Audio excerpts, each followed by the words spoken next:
Welcome back, dear listeners, to Fright or Flight, the podcast where we rank, recap, and review every horror movie in a given franchise. I'm Jumpscare Jer and/or Geraldine. I'm the Fright of the podcast. And I'm Frankie, the Flight of the podcast. And today, Geraldine, we continue our season of Stephen King films.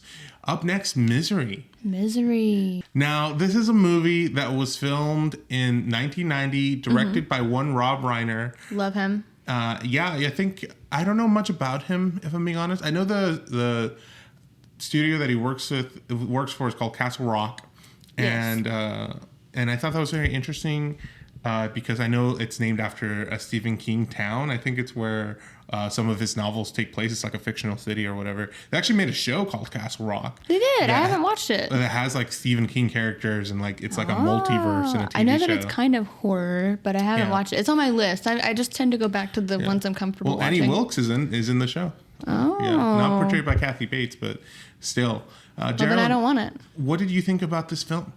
I have seen it before, and it was so notable when I first seen it, when I had first watched it back in the day. But rewatching it, I really didn't have to watch a lot of it. I'll be honest. I still remembered so much of the plot because it's a very like memorable plot, and the movie is very memorable as it is. I mean, it's essentially like a 2-location film. Like there's only 2 locations. There's 2 actors for the most part. Yeah, so it's really notable and easy to remember versus The Shining, which is 5 ever long. Yeah, it's a lot. And that one I hadn't seen in a really long time, but this one was just so girl boss, you know? Do you remember any of it, like how you came to watch it, where you watched it?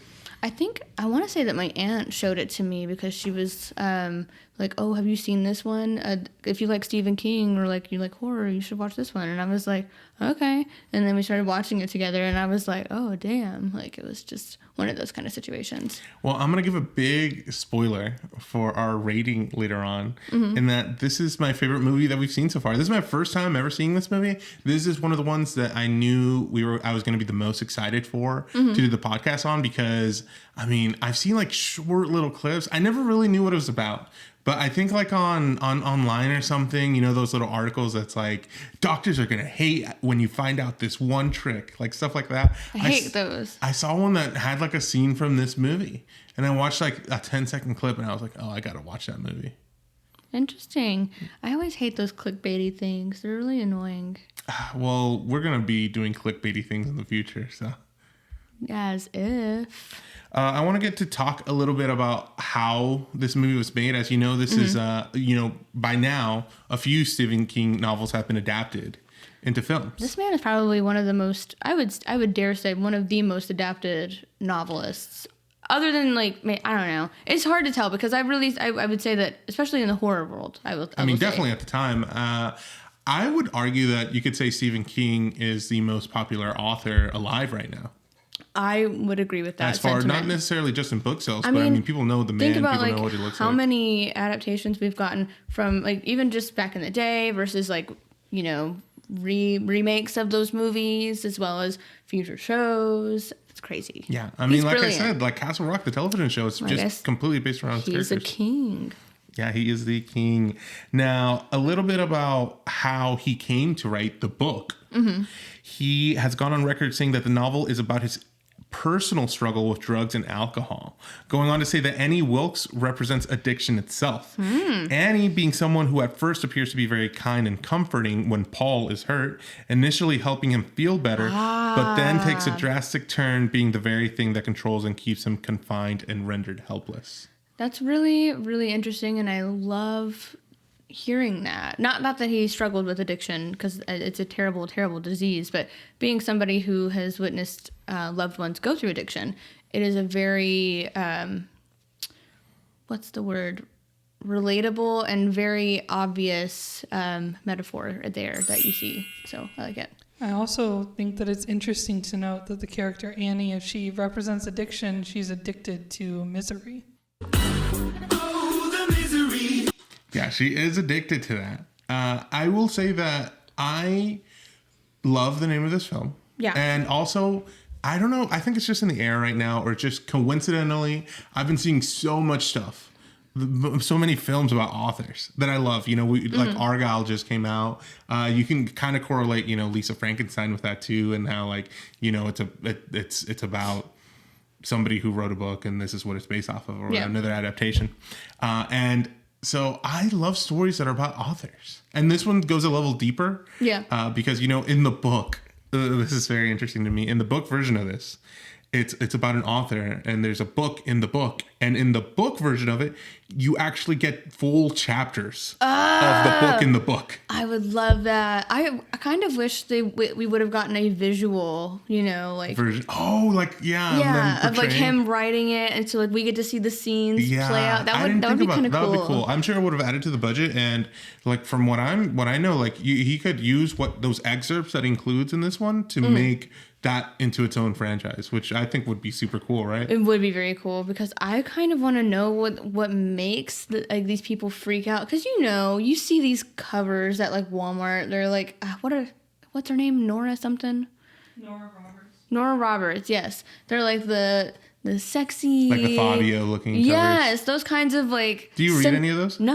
No, I know people who like used to eat that shit up. Yeah. It's just not for me. I would much rather, I like Emily Giffin. She does romance stuff, but it's more like comedy romance. So it's not like drama. Well, I Bailey don't know. used to work at a bookstore, and in the bookstore they had a whole aisle of those books. They're smaller looking books. Yes. And they have like photography on them, and it'll be like gentlemen on horses with like their shirts a little open. Or like the woman like doing this, like leaning back on the man. Yeah, those, what Geraldine is talking about are called clingers. Those are the original mass market romance book covers, and they used to be painted illustrations.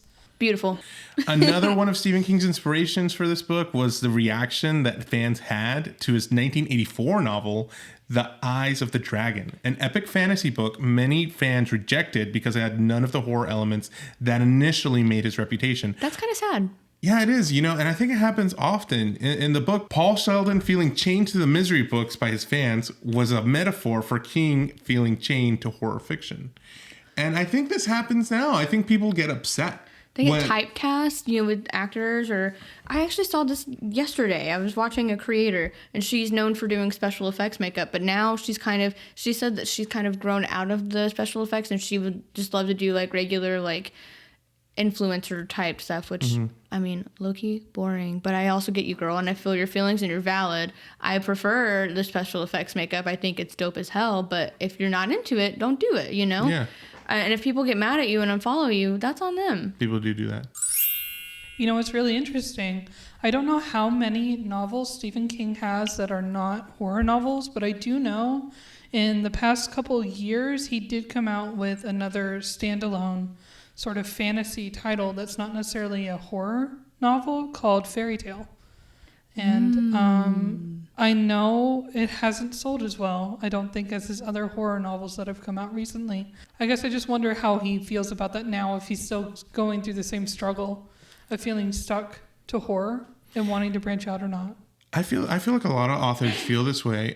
You know, we have another podcast in the network called Cozy Cottage that is being developed right now, and it's a book podcast. And I've heard one of the hosts, Sabrina, talk about how she would be super upset if Sarah J. Maas releases a nonfiction book next or something like that, or because she really wants to keep reading this franchise, and she would get upset if the next thing she does isn't another book in the franchise. And I do think that's a thing. I think as fans, we kind of feel entitled to why aren't you making that anymore? A show that I like a lot that's on Netflix is a show called Mindhunter, and it hasn't done a third season because I think it's David Fincher, the creator, just is done with it. He doesn't want to write another season.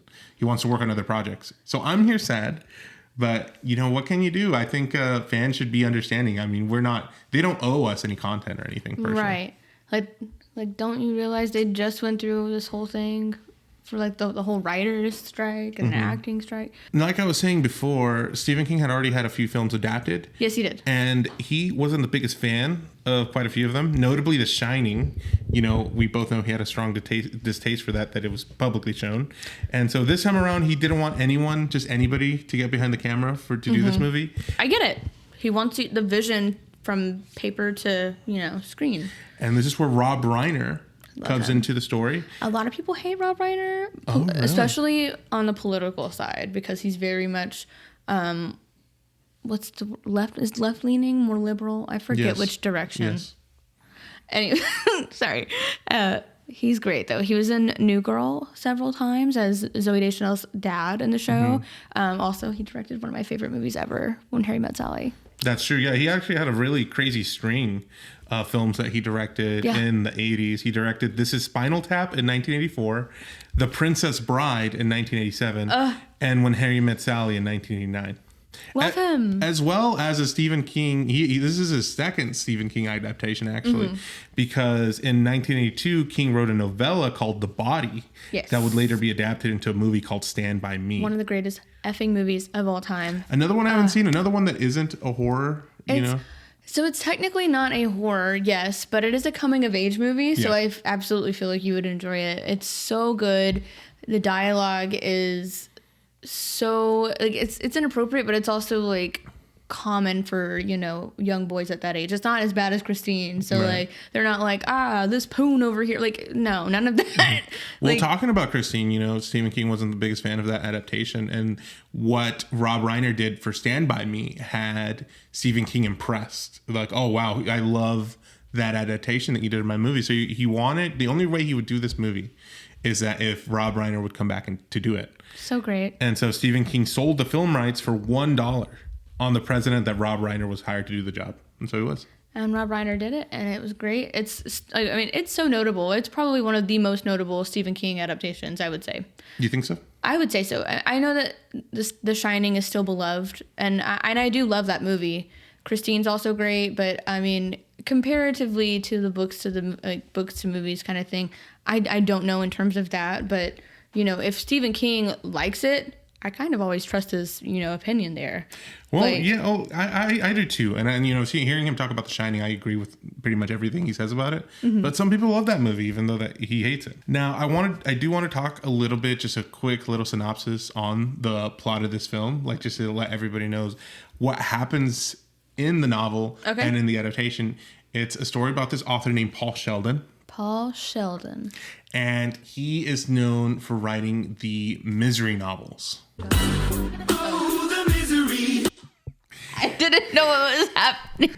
Well, he wrote the misery novels. Oh, the misery. And there's a lot of them. But the problem is that he doesn't like writing them. He thinks they're just fodder. He's like, man, the people who read these books, they're so friggin' stupid. I hate writing them, but they make the big bucks. So I keep writing them, keep selling them, put my kids through school, buy me a house. But he's like, okay, finally I'm done with it. This is it. I'm finishing it off, and then I'm gonna, if obscurity is around the corner, then that's where I'll live from now on. And it seems he's done something big. This is his last misery novel. He's killed the character off, which I don't think we know. I don't know if we fully know that yet. It is alluded that that's what is happening. Yeah, so. yeah. Oh, the misery. Okay, you can see. It was a little belated, but I felt like I needed to do it. Thank you. Okay, thank you everybody for bearing with those samples. That's the last one, I promise. Are you sure? For that one, yes. So yeah, Paul Sheldon is the author. He's been writing a lot of these misery novels featuring the character named Misery Chastain. What a fantastic name, Misery Chastain. Paul Sheldon writes this book in a very specific way. He always goes out into the mountains in Colorado where it's very snowy. Second time we've been in snowy Colorado. And he gets a cabin and he, writes it in this very meticulous, special way. And once he's finished, he goes to leave, publish the book. Yep. So he has to drive back up to New York. But on his way, he encounters some trouble. I never meant for it to become my life. And if I hadn't gotten rid of it now, I'd have ended up writing it forever. Now I'm leaving for Colorado to try to finish the new book. If I can make this work, I might just have something I want on my tombstone. Anyway, he encounters some trouble, swerves off the road. I'm sure you've done it before, Geraldine. I know you're not the best driver. Except for in the snow, your girl can drive. Oh, yeah? Yeah. You've never swerved or anything? Okay, impressive. I'm surprised. You just drive really slow and then don't be afraid. he crashes into a hillside of snow, turns his car like completely upside down. Yeah. But luckily, he is saved by this lady named Annie Wilkes, who kind of nurses him back to health. She's his number one fan. Yeah. Your legs just sing grand opera when you move, don't they? It's not gonna hurt forever, Paul, I promise you. Will I be able to walk? Of course you will. And your arm will be fine, too. Your shoulder was pretty badly dislocated. It was a little stubborn, but I finally popped it back in. Painful. I've never had my shoulders dislocated or anything, but popping anything back in sounds horrible. Not something I want to experience. I think I'm double jointed in one of my shoulders, but I'm not sure. But it always pops. I didn't know that was possible. Yeah. Thought it was just thumbs. No. You can be double jointed in a lot of different places. Interesting. Wherever you have a joint. Yeah. Yeah. I would have never guessed that. Now, Annie doesn't appear to be exactly as kind and comforting as Paul Sheldon at first would think. Over time, she grows a little casually odder, I would say. Yeah. I guess it was kind of a miracle you finding me. No, it wasn't a miracle at all. In a way, I was following you. You were following me. Well, it wasn't any secret to me you were staying at the Silver Creek, seeing as how I'm your number one fan and all. Some nights I just tool on down there and sit outside and look up at the light in your cabin, and I try to imagine what was going on in the room of the world's greatest writer. Yeah, he doesn't act like he's creeped out by that at all when it happens in the movie. No. I guess maybe he's supposed to be drugged out or something. Maybe. but- You know, I read a bit of the novel actually, and this doesn't happen at all in the novel. At least as far as I've read. I've read past this point, but in the novel, it was a coincidence that they came across each other. She wasn't stalking him or anything. I think it makes more sense that she would be, following, though. Yeah, for sure. But just like I'm just saying, like his reaction to it in yeah, the yeah. movie is just like Well, I he doesn't mean, set up any yeah. any alarms or anything. However, to Bailey's point, though, he was pretty drugged up on this drug called Novril, which I never did any. I don't even know if they fully explained what it was. Novril is an opiate, and in the novel, I don't think they showed a lot in the film, but in the novel, she actually uses it to his advantage because she gets him hooked on it, basically, and threatens him using like withdrawal to keep him and make him do the things that she wants him to do. In general, the novel is a lot more brutal, if I'm being honest with you. Like even just little snippets is a lot creepier. I think the film has a lot more creeping tension in the way it creates its horror. Yes. Where the novel's a little more upfront. I also really enjoyed the music. They really nail it every time with the music. The music really helps set that tone. Just gives you anxiety, especially when Annie has left the house for any reason, and then Paul somehow gets out and is creeping around. I'm like, whoo! I hate that kind of like vibe. I hate it. Now, you mentioned Annie. I don't think Annie would like you in real life because you, Geraldine, have a sailor's mouth, and so. Oh yeah. She does not like profanity, Annie? except for she says cocksucker. I'm pretty sure at some point. I think you might be right. Yeah. This isn't fair! He didn't get out of the cock-a-doodie car! Now she does say cocksucker, I think, eventually, but she Yeah. she says cockadoodie a lot. She does. Yeah. She wouldn't like me, is what you're saying. Yeah. Because I have a sailor mouth. You do have a sailor mouth. I don't care. A lot of profanity. It's just for emphasis. The profanity bothers you. It has no nobility. These are slum kids. I was a slum kid. Everybody talks like that. They do not. What do you think I say when I go to the feed store in town? Oh, now, Wally, give me a bag of that effing pig feed and 10 pounds that bitchly cow corn. And in the bank, do I tell Mrs. Bollinger, oh, here's one big bastard of a check. Give me some of your Christing money. There, look there. See what you made me do? That reminds me so much of you. I've heard you say bitchly cow corn so many times. Oh, yeah. So I don't think she'd be your biggest fan. No, she wouldn't, but I wouldn't really care for her either because she's killing babies. Yeah, like that. I mean, the lore is kind of, Yeah, I feel like you don't get a lot of it. I will say, before we do It's find hard out, to kind of understand. Like, they parse it a little bit in the movie. Yes. And it's hard to piece together. I will say, at some point, I did feel sympathy for her. They do a really good job of making you kind of feel for her because she's alone, and I think she mentioned her marriage and stuff like that, and the Misery novels were what got her through all of that. And I'm like, okay, I kind of feel bad for her a little bit, but and then you find out, and you're like, oh, okay, never mind. Yeah, I was under the impression from the very beginning that she killed her husband. Yeah, so me I too. didn't I feel think bad. she killed her husband. You know, we don't know what he did.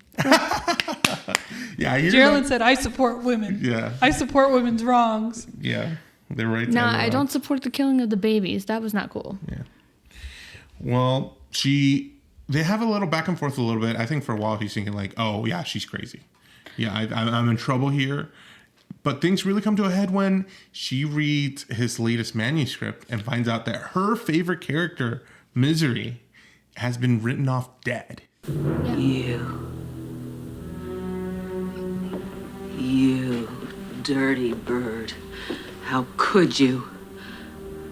She can't be dead. Misery Chastain cannot be dead. Annie, in 1871, women often died in childbirth.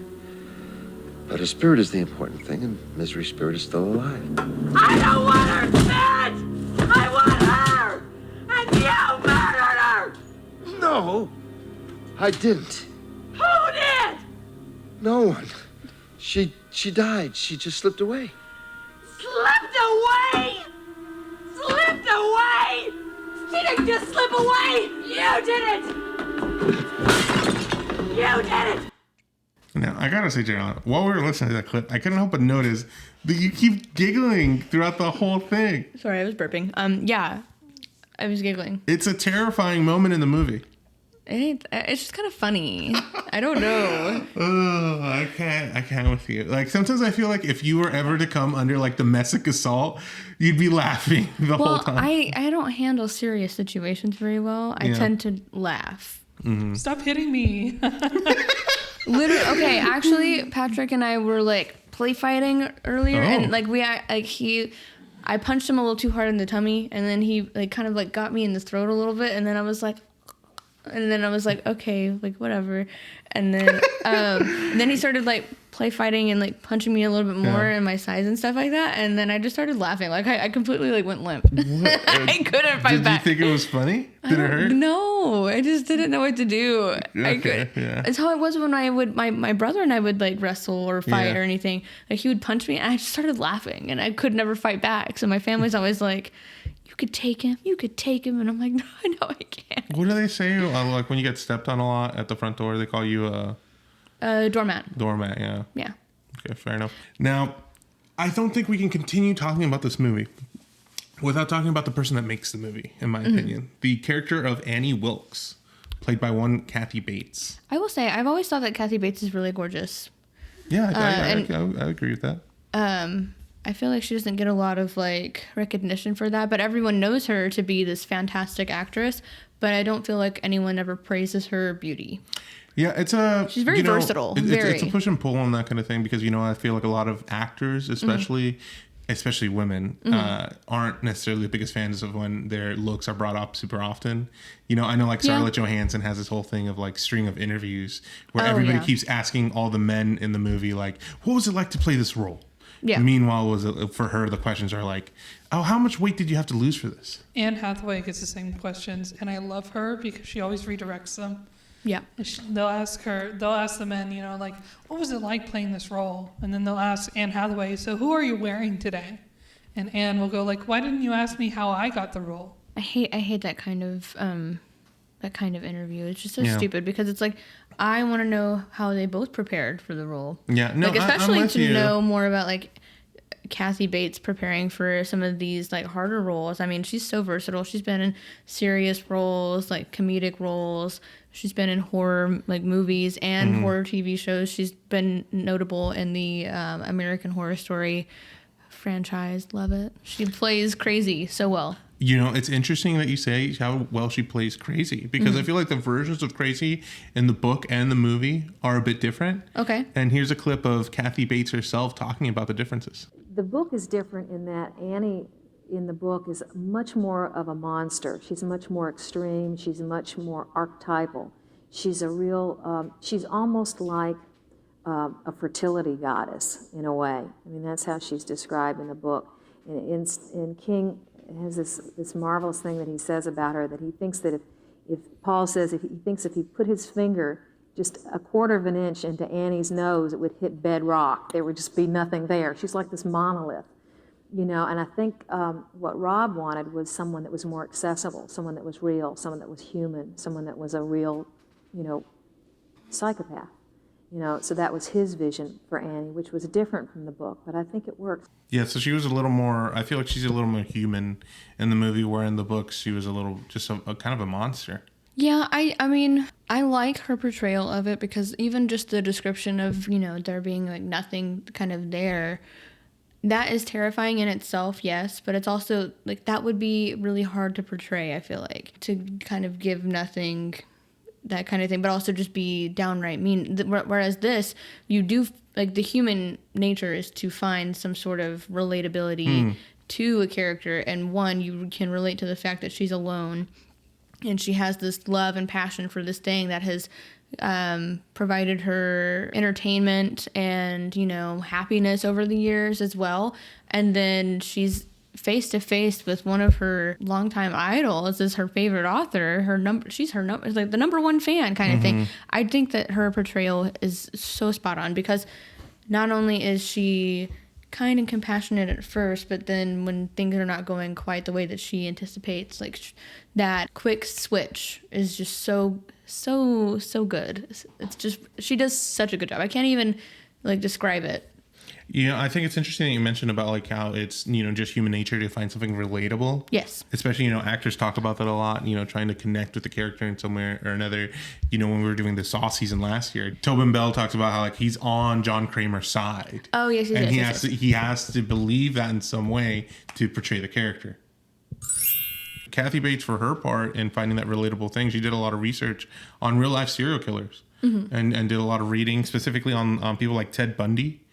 People who appear to be regular citizens you'd never think would be capable of the awful crimes they do behind closed doors. And I think she does like a really good job of that, because like, again, she looks like this, like she appears like a regular kind of gal, like really sweet, lives in this nice area, like she's actually nursing him back to health, good Samaritan kind of vibes at first, but really like there's like, I mean, she's crazy. Yeah, I mean, she comes off as nice throughout a lot of the movie. Yeah. Like somebody I'd like to meet, somebody who, you know, is comforting. Yeah, somebody who you'd think would be a good friend, good companion around kind of thing. But then you wouldn't want to get on their fucking bad side, because then they might fucking kill you, because that's just how they roll. Talking about that bad side, something about portraying that mental instability, Kathy Bates would often find it challenging, especially towards the end of the production. The level of commitment was starting to take a toll on her, and she started feeling disconnected from, you know, the cast and the crew. And sensing her discomfort, the director Rob Reiner had a discussion with her about making sure that she leaves her work at work and leaves the role on the scenes, and not to bring any of that baggage from the character home with her. And I think that's so enlightening to hear, especially after covering The Shining. Yes. And how Kubrick was the opposite. Oh yeah, not in any way, shape, or form comforting. He was like, I'm gonna create violence today. Yeah, I'm gonna make you miserable. Yes, exactly. On purpose. Yeah. It's funny because we're talking about misery. Oh yeah. Talking about Kathy Bates, I'd like to hear her talk about it herself in this clip on how she got cast. Okay. Rob Reiner was dating Elizabeth McGovern, who was in the play, and he would come almost every night and bring her roses. And he saw me playing this fanatic. And I think he had seen me in plays in New York, too. So when it came time to cast Misery, I think they were interested in Bette Midler and certain names, you know, to play this character. And then they decided maybe it was better to go with somebody who was really unknown. So I went in, and it was similar to being cast in Straight Time in that, you know, I came into Rob's office and sat down, read a scene or two with him, and then he cast me. And I said, can I call my mother? Also, I have to confess, you know, sometimes you have to look really, really close to the lens. And the other actor can't see you. And I had a crush on the operator. So sometimes Jimmy was like, is this okay, Jimmy? You know, you can wait this one out, you know, and I'd be looking at Todd with beautiful blue eyes. And I could play Annie and stuff with him. Very charming. So she was a theater actor, and Rob Reiner's our performer. I love it, a thespian. I think she did such a good job in this movie. I think that she did. makes the movie. She really does. There's no Misery without Kathy Bates starring. Oh my God, yes. And she just does such an epic job. And to know that this is her first like film role, that's amazing. Mm-hmm. Well, she was in a couple of other smaller roles, but yeah, this is definitely like her breakout. Yeah. Mm-hmm. I mean, yeah, because from there, like her track record did not stop. She's been in so many good movies. Ooh, I mean, I could go on a tangent about how amazing Kathy Bates is, but I won't because I'll save you the trouble. Just look her up. Yeah, she's fantastic. She did so well that she won an award for this film. This film was also, just in general, one of the first horror films to get nominated and win. I think it might be the second one. And it's also one of the first Oscars given to a woman in a horror film.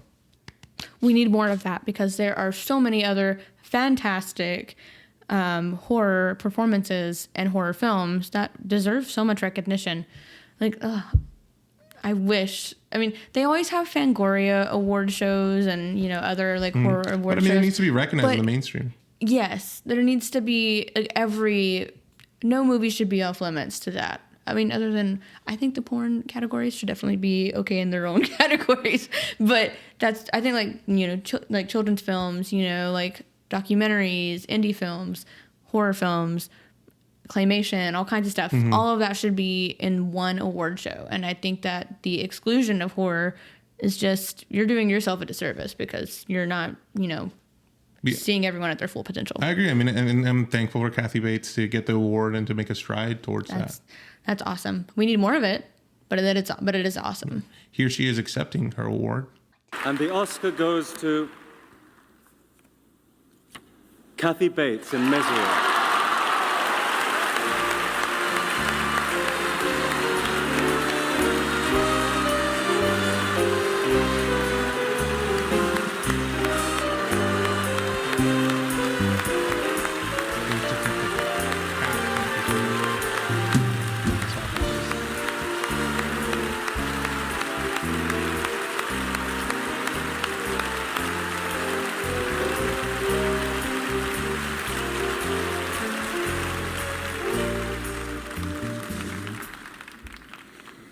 I'd like to thank the Academy. I've been waiting a long time to say that. I would like to congratulate all the nominees this evening, especially those in this category. Their work continues to humble and inspire me.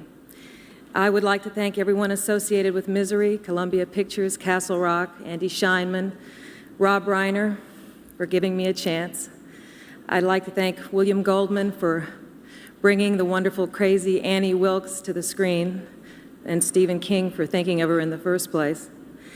I would like to thank Jimmy Caan and apologize publicly for the ankles.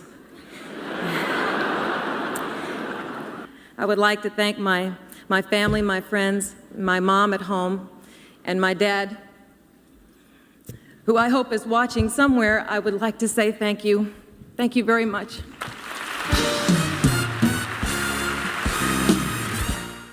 Yeah, super happy for her, right? So sweet. So sweet. Very sweet. I'm so proud of Kathy Bates for everything that she's done and, you know, staying relevant for so long.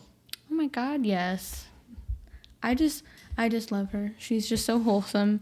You never hear a bad thing uttered about her. That's the one thing that I love about her in general, is she's always just been known in the community as so sweet and, you know, just so dedicated to her work, and you don't hear anything different. Yeah, you're right. Now let's get back to the Misery business and talk about a little bit about the differences between the book and the film here. Okay. There's a few. Like I said earlier in the novel, Annie gets Paul addicted to the painkiller she gives him for his legs to use against him by withholding it in order to threaten and manipulate him. Very evil. After he complains that more typewriter keys have broken and refuses to tell Annie how the novel ends before he has written it, she cuts off his thumb with an electric knife. Oh my God. Yeah, I know. An electric knife, if I do recall, is like, it's a stick, and then it just like goes back and forth. Stop. Don't do that again. Don't do what? Don't do that again. And it just sounds like an awful time. And I like my thumbs. I wouldn't want to lose either of them. If you recall, when we watched Evil Dead 2013, I'm pretty sure we got an electric knife to the arm. No, I'm good. That's not something I want to experience. Yeah. No, and so it was left out of the movie. It wasn't in there. I kind of wanted to see. I want to see that version a little bit though. If they did another season of Castle Rock, nobody could do it again though. Nobody could be Annie better than Kathy Bates. Sorry. Right. Instead of a shotgun blast in the book, when the state trooper arrives at Annie's house in search of Paul, Annie murders the officer by running him over with her riding lawnmower. Oh my God. Jesus Christ. Is Stephen King okay? Like I said, the book is more brutal. The book, like if this movie wasn't enough for you and you want more of Annie just being like this homicidal maniac, read the book. I do have it right in front of me, so I will read it at some point. In the novel, Paul lights a decoy copy of the manuscript on fire. After Paul has returned to New York, Misery's Return is set to be published and becomes an international bestseller due to the interest in the circumstances under which it was written. Yeah, so in the I don't know if they ever make it in the movie. They say, oh yeah, Misery's Return was released. No, it doesn't, because they burned Misery's Return in the movie. Well, in the book, he lights a decoy on fire. In the book, when Annie discovers that Paul has been leaving his room, she punishes him by cutting off his foot with an axe and cauterizing his ankle with a blowtorch. Yikes. Now, in the movie, we didn't get that. We didn't get that. We got this other thing, known widely as a hobbling scene. Now, still brutal. This is like, would you say this is the iconic scene in the movie? Yeah. I didn't know what was going on. I saw her. I know something's bad going to happen. Mm-hmm. But when she takes out that wooden block and puts it between his legs, I don't know what it's for. Right. Like, I don't know what's coming. What's coming here. Just does so good. So when they were prepping to do the movie, the scene stood out to them, of course, from the novel, him getting his feet chopped off. And there was a decision down the road that was made, like, we're not going to do that. And that really upset the producers. They were like, this is like the main part, her chopping off his feet. Like, how can we not include that part? And it was decided that it was just too much. And that, like, pussies doing that would just make everybody think this is a little more non-believable, I guess. A little too over the top. And so that's why they came up with the hobbling scene instead. I actually like the hobbling scene because hobbling is a thing that you do not in the same way, but it is something that you do with livestock. So it makes sense for her being like a farmer who has livestock like pigs and things like that she would know what hobbling is and would call it hobbling. But again, it's very different in livestock. It's not actually cruel and unusual and hurting something. It's just tying their legs so they can't run away as far. Right. But yeah. Yeah, that makes sense. Coincides. Yeah, keep it on theme. She has a little pig she named Misery. Yeah, she named it Misery. I like when she oinks it and does the oinky. Yeah, I love pigs, and I would love to own a pig at some point in my life. Not for anything like killing it and eating it or anything. I just want to own a pig as a pet because they're cute. Do you think you could live on like a farm and like with chickens and all that? No. Not for you? Not your life? Nope. I would love them all too much and they would all be my babies. And I would not be able to do anything with the other stuff. Yeah. Well, you don't necessarily have to eat them, Jer. You can just have chickens. No, but you would. If you were in 1800s, like I mean, you do it now. You just don't meet the chickens. Yeah, I just don't think about it. Uh-huh. Because if I think about it too much, then it makes me sad. So I can't. Fair enough. I was shook. Like, that is just, it was so gnarly. Yeah. Like, I could barely watch it. Like, I had my hands up towards the screen. She swings her, what is it, a mallet? Something like that, yeah. against his ankles, and since that wouldn't block his hair, it stops it and makes it to where his ankles like go in. Mm-hmm. And oh my God, she did it on one foot, and then she goes around and does it on the other foot, and the whole time he's panicking. He's just yelling, "Please, no, don't do this. You don't have to do this." Yeah. Hard to watch. And at that point, from then on, he's like over it. You know, he's tried to kill her. You like taking a bunch of Novril and then putting it in her wine glass, and she knocked it over, so it didn't even work or anything. And then she is just oblivious at that to some of those points, and she's like, "I love you, Paul Sheldon, but I know you don't love me, so don't say it back," kind of thing. And I'm like, okay, lady. Now, what do you think? Like, if you were put in Paul Sheldon's situation here, do you think you would have done anything differently? Yeah. What would you have done differently? Oh my God, I totally would have made her believe that I was in love with her so that she would, like, earn my trust, and then I'd fuck it. I mean, he kind of tried to do that, I feel like. No, he didn't try hard enough with that. You think you would have been a little more successful? Yes. What about you, Bailey? Would you have done anything differently than Paul Sheldon?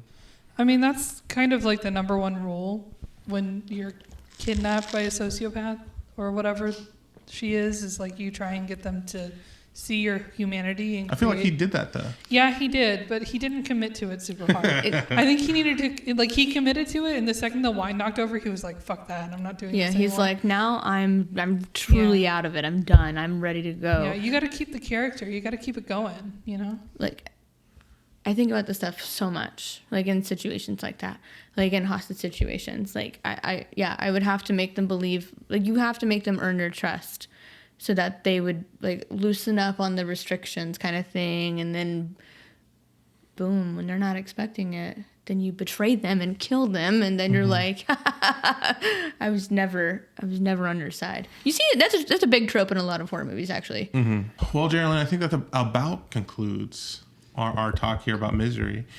The only other thing I would like to tap on a little bit about what Kathy Bates, you know, we talk about her, and knowing more about her like has really been one of my things about this journey with Misery that I've enjoyed the most. Is just learning more about Kathy Bates and her story and where she comes from and what she's done and all the films she's been involved in and how she has like a long career where she's like reinvented herself several times. And I just wanted to play this clip about Kathy Bates nowadays and what she's doing now. Okay. In 2012, I was doing a television show named Harry's Law, and we were canceled. That was a real sock in the gut. And I wasn't physically in good shape. I let myself go. I had been in an unhappy relationship, and I just didn't care anymore. So it was an emotionally difficult time for me. I had been getting pains in my abdomen, and I'd had ovarian cancer in 2003, so I was always worried that maybe that would come back. And I had a scan, and they discovered I had breast cancer. I developed lymphedema right away, which means that you don't have enough lymph nodes in the affected limb, and lymph fluid can back up in your arms. So it was really, really a bad time, and recovering from the surgery was bad. I just didn't think I would ever work again. I just thought, this is it. I'm tired, I'm exhausted, I'm fed up with everything. I was pissed off, angry at everybody. I didn't even know where to go to get the treatment for lymphedema. And one of my surgeons looked up and found a woman named Dr. Emily Eicher. And I went to her and told her this sad story. And she's this very charming, very petite Czechoslovakian woman. And she said in this accent, which I will attempt badly, she said, darling, that's all in the past. Now you will have a glass of champagne and you will begin the rest of your life. And she had that thing that some doctors have, which is just their vibe is healing. And it felt like all of that negativity just fell away. So I went and met with Ryan Murphy. And in that meeting, it's like that little kid that I talked about before. Suddenly, that little kid woke up, the one that had been beat over the head with the cancellation and the cancer, and just jumped up inside and like ran around the room. And I got so excited about it. And that was the beginning of Coven. That was Madame Lalaurie, and she was a real person, so I loved studying her. And at that time, I didn't know what the premise of the story was. I didn't know they were going to be kind of like a rep company, and you got to play different parts every season. I got to work with Gabby Sidibe and Jessica and Sarah Paulson and Franny Conroy and just these amazing gals. And then I got to go the next season and the season after that, and Ryan really brought my career into my third act with a bang.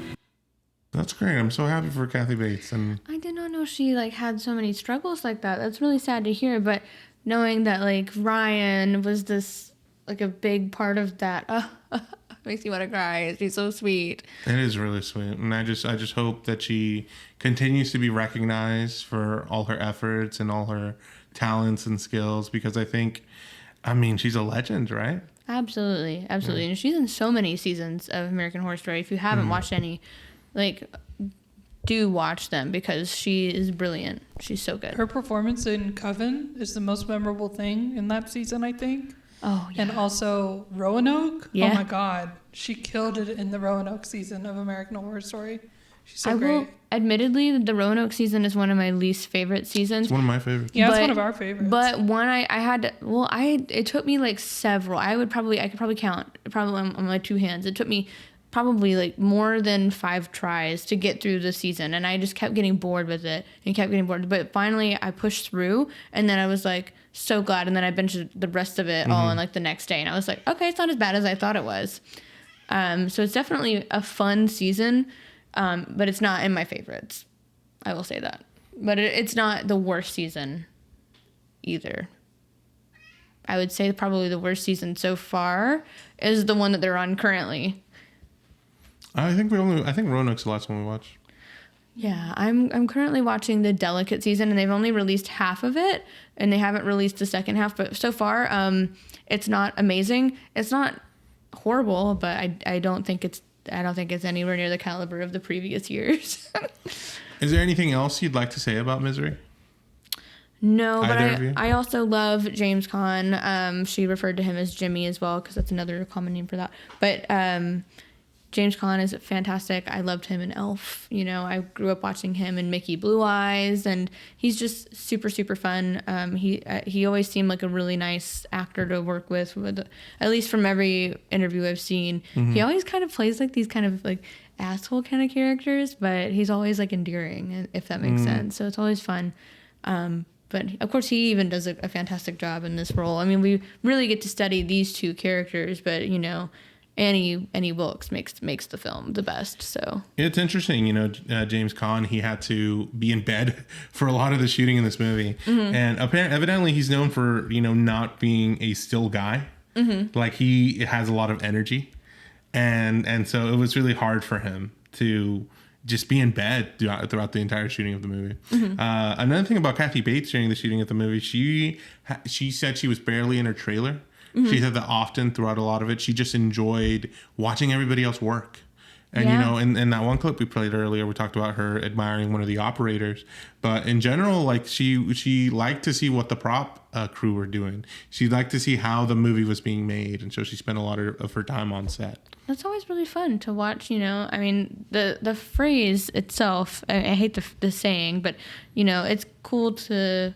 They always say you don't want to know how the sausage gets made, but, like, I do, you know? Same. I love learning about it. But I hate that saying. I wish there were a better way to say that. You know what I mean? Because it just sounds like, because I think about sausage, you know? And just a lot of the time I just think about, like, it being in casings, and it's just, like, it's just not an appealing look. Well, that's why. Yeah. Yeah, they're talking about slaughterhouses, by the way. But yeah. So let's get down to the rating. We have our rankings. So with The Shining, it's sitting at a 7.5 because I voted an 8, you voted a 7. Christine, you voted a 6, I voted a 7.5 for Christine. So with that one sitting at a 6.75 currently. So like I said at the beginning of the podcast, I think this is my favorite film Stephen King adaptation that we've seen so far. I just thought it was really well made. And while I admire performances in the other films, especially The Shining and Shelley Duvall, I think this one, Misery, is just a lot more solid from beginning to end. I think the quality of the film was phenomenal, and for that, I'm gonna give this one a 9. I think this movie was perfect. It didn't even need to be that gruesome, and I think that it succeeded in that it wasn't. And I mean, I think that goes to show you that horror films don't have to be necessarily blood and gore, even though I love it. I think that just the performances itself can do the work, can do the carrying, and the story was very, very intimate, and it was very, very well done. So I also love Rob Reiner. I think that he's a brilliant director, and I think that Kathy Bates really brought this character to life in a way that was very different. So I'm going to give it a 10. 10, that's awesome. That makes this movie our new number 1, followed by The Shining and dead last at Christine. Yep. Yeah, so sorry, Christine lovers. This is just where we're at. It's okay. Christine is not the best one out there, so what are we fine. covering next, Geraldine? We are covering It. Good old 1990 made-for-TV film starring my favorite, Tim Curry. Have you ever seen it before? Several times. All right. Well, I'm excited to get to watch it with you. And I hope all of you guys get to watch it as well and come along for the ride with us. So hear us talk about it. Follow us on socials at FrightFlightPod. Send us an email, frightorflightpod@gmail.com. Let us know anything you guys want to let us know about your day, your lunch, how your relationship is going. We'll take any email. Yeah, we'll send us hate mail, send us fan mail, anything. Send us DMs. I don't know. Yeah. Slip into those DMs. Well, thank you guys for listening, and we'll see you next time. Goodbye. We will see you next time. Thank you for listening to Fright or Flight, a Live Oaks Village production. This episode was hosted by Geraldine Johnson and Saul Alberto Arizmendi Ochoa. Editing and music composition by Saul Alberto Arizmendi Ochoa.